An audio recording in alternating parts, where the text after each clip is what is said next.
will always beat you up on that. Jumping ahead to the next page, you will see over on page number 26, that you are in this class because you want an insurance license. And depending on your insurance license, it depends on the lines of authority that you have the ability to transact. You already know in the general lines category that there are obviously many different things you can do, both personal and commercial. But as I look at this, whether it's property or whether it's casualty, liability, whether it's marine, whether it's bonds, or whether it is health insurance, you can do it all but life insurance. You can't do life insurance. But personal lines, not so much. And personal lines, you can still do a lot, but more importantly, be very, very sure you cannot do commercial. If you're taking the 2044, it's gonna come back and say, a 2044 licensee has the ability to transact insurance in all of the following lines of business except. And A will say flood, and B will say homeowners, and C will say personal auto, and D will say commercial auto. No commercial anything. So you're not gonna do commercial auto there. Right below that, a new opportunity here, guys, hot off the press. Last year, they came out with something called an unaffiliated insurance agent. Unaffiliated insurance agent says that if you fit this status, you can sponsor your own license. What do you have to do to meet this status? That means that you are declaring yourself as an independent consultant. That means that you are giving advice, but more importantly, guys, watch this. You cannot get any compensation on sales, or nothing at all. You can't get compensation from an insurance company. You get compensation from the consumer because of the advice you're giving them. If you're not getting any commission and you're only giving out advice, then you have the ability to sponsor your own license. Pretty cool. Agent in charge. Well, ladies and gentlemen, agent in charge does not really have any authority. It's just a status in our Florida statute that says if the Department of Financial Services wants to talk to somebody in your agency, they want to know who's going to speak on behalf of that agency. So what that means to you, my friends, is now you could have 7 different agents in that office, and the department is concerned that something went awry. They're coming after you to be able to get your opinion and your discussion as to why the agent and or agency did that. Does that give you the responsibility? Well, guys, responsibility only the fact that you're going to be the focal point of that agency. If that other agent messed up, are you going to be in trouble for it? No, but hopefully the other agent didn't mess up. 9,999,000 stars. How long do you have to keep agents' records? Guys, 5 years is the new magic number except accounting. Accounting's still 3, but everything else is 5 years record maintenance. Now, what I'm going to tell you is I have not seen 3 years on your state exam for a little while. Talked to one of the other instructors and he said, I had one person that said they had 3 years on accounting. So I don't know, guys. If it's there, great, you now know it. But if it doesn't specifically say accounting in the story, then your answer better be 5 years. So just want to make sure you're fine either way. Right below that, another one they like a lot is information on an application. What information should be placed on the application? Well, no doubt your agent's name needs to be there so the customer knows who they're talking to. Also, as an agent, you need to put your license identification number on it. And the reason for that is, guys, is because there's a lot of agents that went to the same handwriting school as the doctors. I've seen some of your handwriting. Yes, the state of Florida said, if we want to know who wrote that policy, we want to know who wrote the policy. Even for those scribbly little signatures, guys, you have, the state said not good enough for us. So they're giving you a license number, and your license number has to be on every insurance application you bind on behalf of your consumer. So that's important. But don't forget, the state also wants to know what's the name of the insurance company that's going to be on the risk as well. And you can see that's an opportunity there. Okay, not one more, another one. Sharing commissions every single state test. You are an insurance professional, and the question is, who can you share commissions with? Please be sure, guys, that we can do it with another agent, but only if they have the same type of license that you have for that product. So let's assume you just went out and you got your Oh, yes, you did. You just passed the state exam.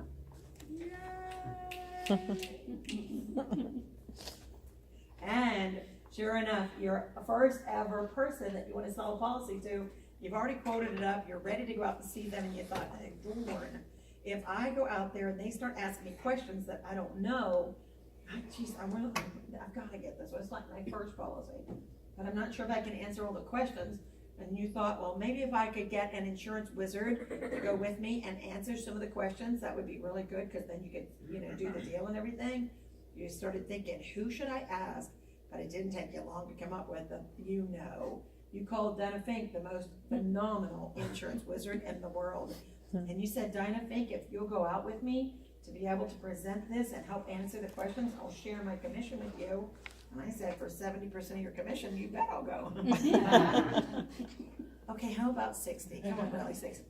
Come on. 50. Come on. All right. So now we go out, we talk to the customer's so impressed with you and I to be able to answer those questions for the customer. And sure enough, what happened now is the customer, after buying that particular product, said, you know what? I've been looking for intelligent insurance professionals, and I'm so excited that you guys have come along. But I'm kind of wondering, I'm looking for a financial planner. Do either of you do financial planning? And you said, no. And I said, and I'm really, really sorry. I know I had to sell them that $5 million life insurance policy, and I really wanted to share a commission with you. I really did, but unfortunately, you don't have the right type of license, and I'm so sorry. But the state won't let me share a commission with you. I'm so sorry. Yeah, right.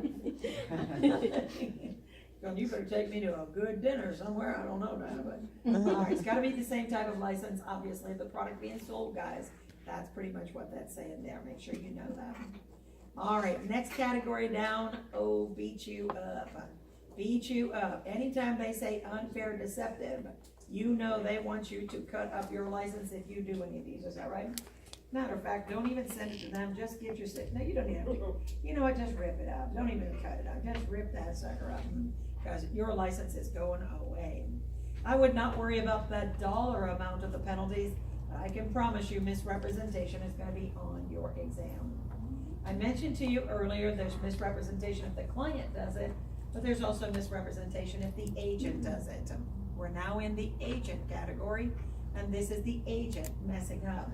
One of the things we did just to compare that, though, we said, here's your key word: you knowingly chose to mislead through either misleading of statements and or not clarifying opportunity with the consumer. Knowingly made that decision. If you knowingly made that decision, then at that point you may have said that maybe they're entitled, or they're going to guarantee dividends, or maybe for whatever reason, guys, there's some challenges out there that you were misleading individuals. That is going to be considered a misrepresentation.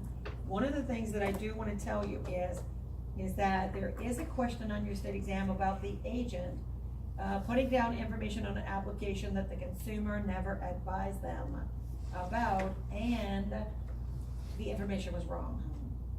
Well, guys, if I am the agent and I never asked Susie, the potential insured, some of the questions on the application, and I guess at it, have I just misrepresented facts to the insurance company? Yeah, because Susie never told me about those facts. I misrepresented the situation, so that's misrepresentation. Also, another thing I want you to do, don't worry about false statements, put 9,000 stars also by twisting. Guys and gals, twisting and misrepresentation sounds exactly the same, but one crummy word. Yes, guys, one crummy word is different. Misrepresentation said mislead or lie to somebody. However, twisting is getting somebody to drop a policy because you lied to them. Maybe you lied to them about their current insurance coverage, and you got them to drop a policy to come take yours. If you lied and they didn't drop a policy, that's misrepresentation. If you lied and they did drop a policy to come your way, that's twisting. Any questions on that? All right, fraudulent signatures, I'm not worried about that. Administrative fines, I'm not worried about all that. Head down, put some stars by defamation.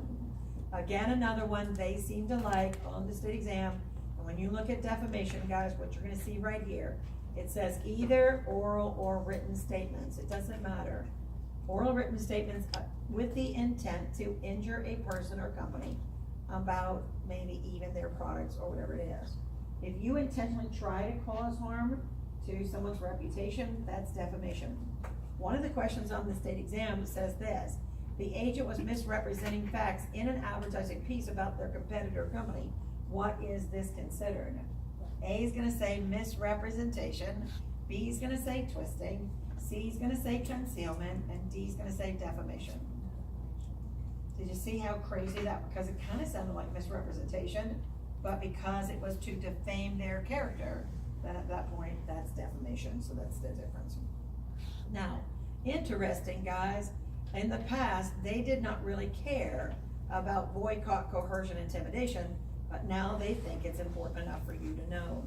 If I'm looking at boycott, coercion, intimidation, at this particular point, what I'm gonna show you here, guys and gals, is this is all about trying to scare somebody into doing something they would have not wanted. Scaring them, well, what does that mean to you?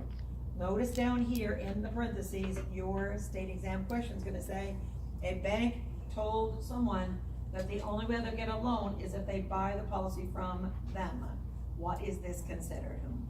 Coercion is scaring them into doing it. Are we okay with that? All right. Hold on, I dropped you. Okay, you're back up. Okay, now move on down and find something called unfair discrimination. How many of you remember I told you you're gonna get life questions on the state exam and you cannot sell life insurance? This is one of them. Okay, so look when it says unfair discrimination, guys, what I want you to see right down here, you've got to know the definition, match it to the title, and that's how straightforward that question's gonna be. But how can you match something if you have no idea what you're talking about? So if you look at the definition down there, the definition says that there's unfair charges of compensation or dividends within the same actuarial supportable class. What? What in the world does that mean? Okay, after you get done taking your property casualty test, prayer session, then I think you should come back to Dana Fink's absolutely phenomenal life and health class. Yeah. It's a good class. All right, well, let me sneak a peek when you get so excited that you want to come back. Because when you come to that class, I will teach you that when you actually want to go out and rate a life insurance policy for someone who needs it for their family, at that particular point, we normally rate it based on age groups of individuals is what we pretty much do. Depending on your age group, you get a rating consideration under that category. Reason this is important is because every age group is considered an actuarial study, because we believe that people within those age ranges are gonna probably live to a certain amount of time, and the life expectancy is probably gonna be pretty consistent within that group. So every square is an actuarial class of people. Now, in life insurance, the way the game is played is that we have no choice but to literally guess, sometimes 80, 90 years into the future, how long people are gonna live or not. Well, if in fact, my mother, let's just say my mother bought a life insurance policy on me when I was 1 year of age, guys, I'm 19,000 years old right now. The company had to guess about how long I was gonna live.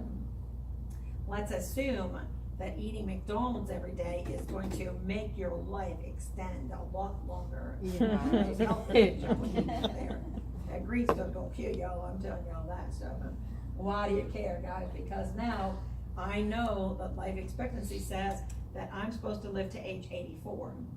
But if I live longer than 84, you know the insurance company's gonna have to look at the premiums that are being paid in, and now people could be paying in more premiums than what they should because they're living longer. Well, the state of Florida came back and said, you can't collect more than what your expectations of your actuarial study was. You remember that law of large numbers stuff we talked about? At that point, what they want you to do is to know that if you make excess profits, you are required to return the excess premium into what we call dividends back to the consumer. Why do we not say we're gonna return some money to you? Because then it's taxable. But if we say we're gonna return dividends, we told the IRS it's just really your money, we just collected it wrongfully, is what happened. So now, if I'm going to return some of that declared premium, at that point, now I'm gonna send it to, yep, I'm still good, okay. Now I'm gonna actually go to each of these classes and go, okay, who are we gonna give a dividend back to? So I'm gonna believe I'm gonna give it to the 20 to 24. You know what, I'm not gonna give it to the 25 to 29 group because too many people died in that group already. Then I'm gonna give it to 30 to 34, I'll give it to the 30 to 35. I'll give it to everybody else, just not that one group. Well, guys, have I discriminated? And the answer is no. Why did I not discriminate? Because it says, if in fact discrimination is gonna be considered, it's discrimination only within that actual group. I still have the right to give different groups of dividends to different groups and not other groups. But what is discrimination is if I come over here to the 20 to 24 and I say, you know what? I'm gonna give the dividend to everybody in 20 to 24 except, you know what? We really don't like Tom because he's already called us too many times. He's already used up his profit, you know what I'm talking about? We're not gonna give it to him. And Harry, we're not gonna give it to him. He's ready to die anyhow. There's no people in time to use it. And Betty, you know what? She's got a purple shirt on and it's supposed to be a pink day. Silly Betty. I gave it to her. Well, in this particular case, what we're telling you is if I give it to everybody in the 20 to 24, I have to give it to everybody. Does that make sense? I can't weed out just a couple of people we don't like. Actuarial class is everybody in that group has to get it. Are we good? All right. You don't care about anything I just shared. Memorize the definition, match the title, you're good to go. Okay. However, did I mention 9,999.99 99,000 stars? I mean, like even more than that. Unlawful rebates, always, always, always on your state exam, guys, always. Your first question on the state exam about unlawful rebates is the definition, as you can see right there. Definition says permitting or offering something of value to encourage people to buy your coverage. And sometimes commissions are considered to be, well, something of value. If I said to you, hey, if you buy my policy from me, I get 12% commission, I'll tell you what, I'll give you back 2% and I'll keep the other 10%.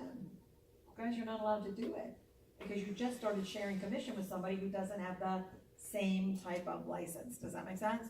You can't rebate your commission. Well, let's change the story. And the story says, well, if you're gonna give something of value to encourage people to buy their policy, the real question is, what would we consider something of value? Look on down and notice there's something called advertising gifts down there. When I'm looking at advertising gifts, what this is advertising gifts are okay. When I look at advertising gifts, guys, you can see right down there, as it pretty much says, if I want to give anything away, as long as it's $25 or less, we're okay, it's an advertising gift. Don't let it be $25.01, because now you're in violation of the statute. So if I said to you, hey, I'll give you a big pen and pencil set if you buy my policy, that's okay, because that's $19.95. However, if I say, I'm gonna give you a cross pen and pencil set if you buy the policy, now I'm in doo-doo because a cross pen and pencil set is $99. Too much exposure right there, can't do it, my friend. Just then, like some agencies give gift cards, and you know, if you buy a homeowner's policy, you get a $10 gift card. You're perfectly fine if you do $10, you see a problem? Yeah. Because it's gotta be 25 or less, right? Yeah. So that's the reason for it, exactly. All right, now, why do I care, guys? Because I want you to know there's one question on your state exam, and it says, the agent promised the potential client a $100 gourmet meal if they bought the insurance policy. What is this considered? Yeah, because it said $100, right? Unlawful rebate is what it is. So you're gonna get a question on the definition. They want you to know commissions, giving back part of that is rebating, and they wanna know what is the other. Okay, another one, 9,000, have you all noticed these are 9,999,000 stars? The reason is because all of these are reasons you can lose your license. And the state of Florida said, don't be coming back telling me that you didn't know that you could lose your license for transacting business in this format, because it was on your state exam. So that's why they're beating you up a lot on this. But churning is another life insurance question when you don't even have the authority to sell life insurance again. All right, let's talk about churning, guys. Many years ago, there were 3 large national life insurance companies who wanted to get a lot more business coming in through the front door. As they wanted a lot more business coming through the front door, what they decided to do, and they did, they literally said to the agents, I know we're giving you a draw, we're giving you a paycheck right now, and we know that we're managing it based on how much money came in versus not. However, we need you to produce more. The reason this is important is because if we don't see more production out of you, we're taking away your paycheck, and you're gonna work strictly on commission. Well, I'm sorry, guys, if people get paycheck, they live to the income of their paycheck, don't they? So that's a big problem. The reason it's a major problem is because now you need to know right here, is they came back and some agent said, I gotta have my paycheck. So what they did to be creative is that they went out to a previous insured, they sold a policy to 3-4 years ago. And they said to her, ma'am, see what's happening is the state of Florida is requiring us to update the forms that we had when we sold you the policy. This is crazy, they're making us do that. However, I've got this piece of paper, and I just need you to help me sign this piece of paper because this is the new form, it's crazy. You're still gonna have the life insurance policy, I just need you to sign this new form. Does that sound like there's no change in benefits, there's no change in premium, there's no change in nothing? Unfortunately, the agent forgot to tell them, by the signing of this form, she's cashing in that policy, and they're gonna use all the cash to buy another policy equivalent of the same type. Well, the state of Florida came in and went, whoa. I know all you're doing is taking cash out of here to put it over here, so you can get more commission, or validate you have bigger sales. If there's no apparent benefit to the consumer, you're not allowed to churn, which means move it from one policy to another policy, watch this, within the same insurance company. Can I say that again? Within the same insurance company. And that's the key of the churning right there, within the same insurance company.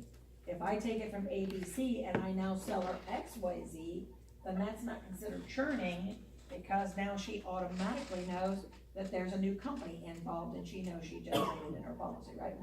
This is why we wanted to do it that way. Free insurance prohibited for your reading pleasure, however, 9,999 stars by sliding one more time. If I'm looking at sliding, guys and gals, what you need to know under sliding pretty much says to you that you are not allowed to tell individuals that they are required to have specific ancillary coverages because it's required by law. You can't do that. You also cannot give those ancillary coverages without telling them there's an additional charge for them. You are mandatorily required to inform and get the consent of the applicant before selling insurance coverages. What is that all about? Ladies and gentlemen, there was probably 12, 15 years ago now, there were automobile insurance agencies that were asked to sell auto policies to the consumer. As they quoted up the auto policy, now they added to the auto policy a hospital indemnity policy as well. And then they also added motor clubs to that same amount. They then went to the consumer and said, here's your premium for your auto policy. But they never told them about the motor club. They never told them about the hospital indemnity. Let me be very, very clear. It is legal to sell hospital indemnity. It's legal to sell a motor club, but only if you tell the consumer they had an option. That's what the law says. You have to tell the consumer they have an option. So in that case, if you just slid it in there and say, here's your auto premium, you're in trouble. I remember working for the state insurance commissioner's office, and there was an insurance commissioner I was working for when this actually came out. That insurance commissioner heard about what was going on, felt it was undue, influence to the consumer, so this is when the law got passed. Then after the law got passed, many of the agencies started doing what they're supposed to do, but there was still some that were not following the new law. So the insurance commissioner himself got in his personal car, drove down to a local auto agency and announced his proper name and said, "Hi, I'm here to buy auto coverage." The customer service representative slid right on the state insurance commissioner. Oh, wow. If you learn anything in this class that you're here, if you have the CFO or the insurance commissioner, you need to know who their names are. Because if Jimmy Petronis comes walking in your office and says, "Hi, I'm Jimmy Petronis and I'd like to buy auto coverage," here's your response: "Sir, I'm sorry, our computers are down." He's not there by coverage from you. Crazy. Yes, guys and gals, the state insurance commissioner has arrest authority. He literally pulled out his bracelets and put them on the CSR and the agency owner. And walked them out the front door. Conveniently, there were some television stations right there that could capture the new attire that they were fitted for. Isn't that amazing? Crazy stuff. No sense of humor. All right, right below that it says you cannot collect referral fees from vendors who are going to do inspections for your insured. If you're going to do a 4-point or a WinMit, you can't get a kickback from them. You're not allowed to do it anymore. No sense of humor. All right, moving on over to page number 27. You will see there's something called unfair claim settlement. Guys and gals, I'm here to tell you, if you're taking the 2044s, don't be bothered. Don't worry about it. If you get a question on unfair claim settlement, all it's going to ask is who handles the claim. If our insured has a loss, and your answer is going to be insurance adjuster. That's all it is, guys. So for you, the 2044, don't get excited. The 220 people, let me tell you why you have to be concerned. The reason you have to be concerned is because with your 220 license, you can apply and also get an adjuster's license as well. Because you have the authority to apply and get an insurance adjuster's license, this is for you. So excited to tell you that I'm not going to sit here and read all those bullet dots to you. It's nuts. But anytime I ever say the word misrepresentation, or if I ever say you're failing to do something, is that your first clue you messed up? Somehow I don't think there's too many things, but look them over just so at a glance you'll know what we're talking about. But the one thing I absolutely want you to know is look at the bullet dot down on the last of those there. And it says the adjuster has to advise the claimant within a period of time if they're not going to pay the claim. How much time what they got, guys? 30 days. 30 days, exactly right. So pretty important on that one. They got 30 days. Now brand new, hot off the press, guys, you'll see all the material on my book in blue. This is brand new, guys. So I'm not sure if it's on your state exam. But either way, because it's in your book, I'd be remiss if I didn't glance the couple of things that are most important out of this category.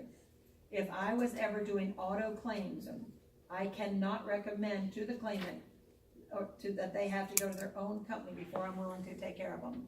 So now my insured is Susie. Susie was at fault in the accident, and Susie runs into Tom.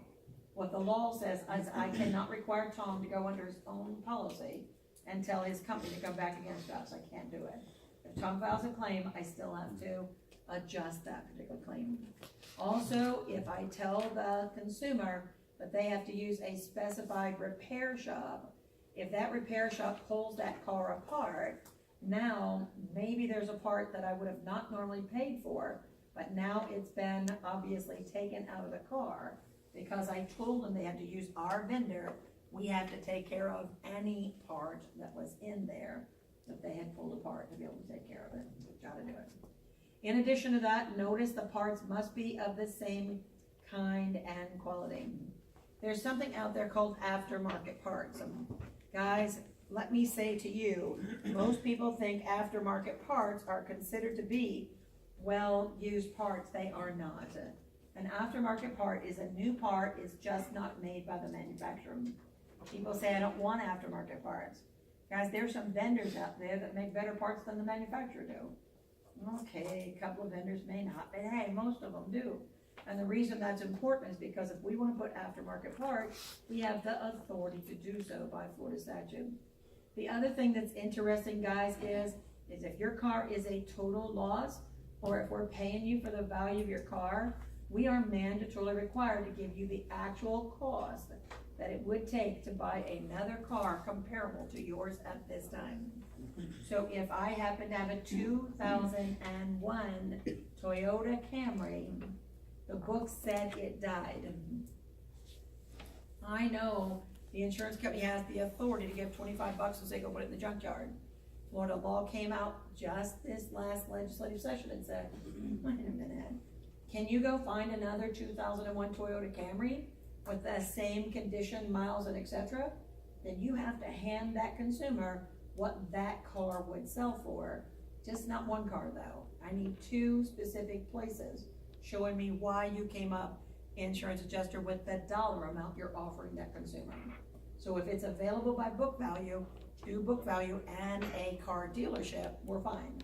But if there's no book value to, then show me 2 car dealerships that have a 2001 Toyota Camry and offer that to the consumer is what they said. In addition to that, you're not only doing it, you're also paying sales tax on that car also. That's what it's saying. No worries about that. However, what's interesting, we're down to storage charges. If a person's car at the time of accident is taken to a storage lot, and we know they charge a lot of money at the storage lot for those cars, because of that particular reason, if the insurance adjuster wants them to move that car out of the storage lot to save the storage bills from happening, the adjuster has to give the owner of that car 72 hours to have it removed and placed somewhere else so that they have enough time to react. Those were all having to do with auto claims. However, my friends, right below, this is all about your home or property claims that are there. If I'm talking about property claims, the insurance company cannot require the insured to build it back to code. Only the building department can require them to do so. In addition to that, guys, if we have any damaged items and we want to repair or replace them, then we are mandatorily required to repair or replace with any of like kind of item in any adjoining area. So if tile has been broken in the kitchen and that same tile runs into the dining room plus the hallway, we have to pull up all the tile that is continuous and replace all the tile, because we know you can't go buy 2 more pieces of tile.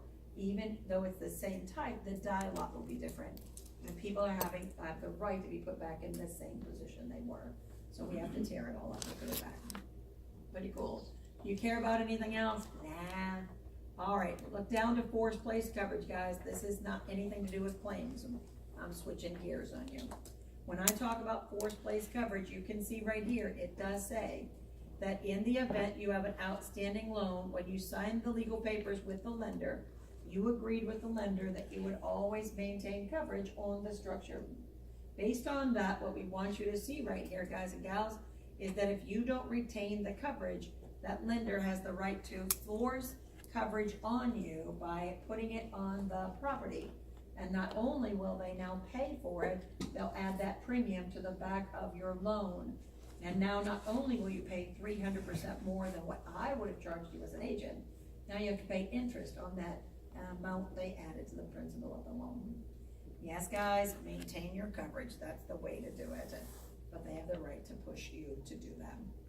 And the other thing on the bottom of the page is something called Florida Insurance Guarantee Fund. Put a star by it, guys, because the Florida Insurance Guarantee Fund is our way of saying to you that if an insurance company has gone broke, that means the insurance company has gone insolvent, then the state of Florida will assist consumers with unpaid claims or unearned premium. The state of Florida has a pot of money to be able to return those items back to consumers. We do not make it a habit for insurance companies to go broke. We really don't, but sometimes it just happens, and that's why the state of Florida is auditing those insurance companies to make sure they're financially capable of paying those claims.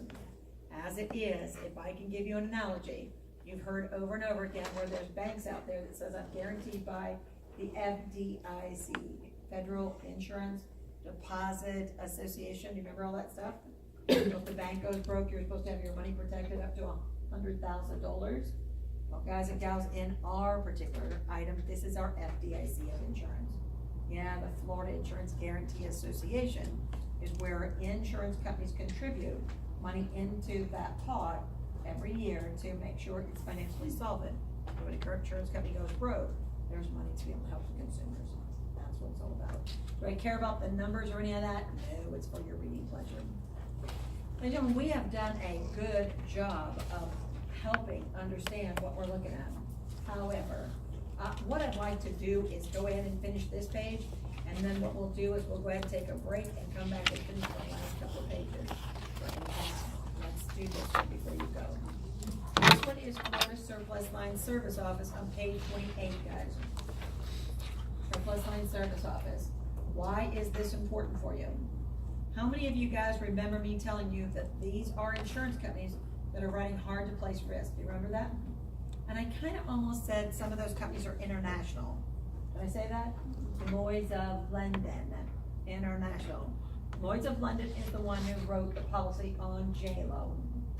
Lloyd's of London wrote the policy on Palomala, or whatever his name was. Yeah, guys, because it was hard, unique type risk. In this regard, what I want you to see here is that, again, I told you if they're international, they're not going to be regulated by one state only because they got to work with all the different international laws that are out there. Yet, Florida wants to protect our consumers if they buy policy from some company who's not been well admitted by a certificate of authority to do business. So therefore, the state of Florida came together and they created a Florida statute saying there's a self-regulating organization now who approves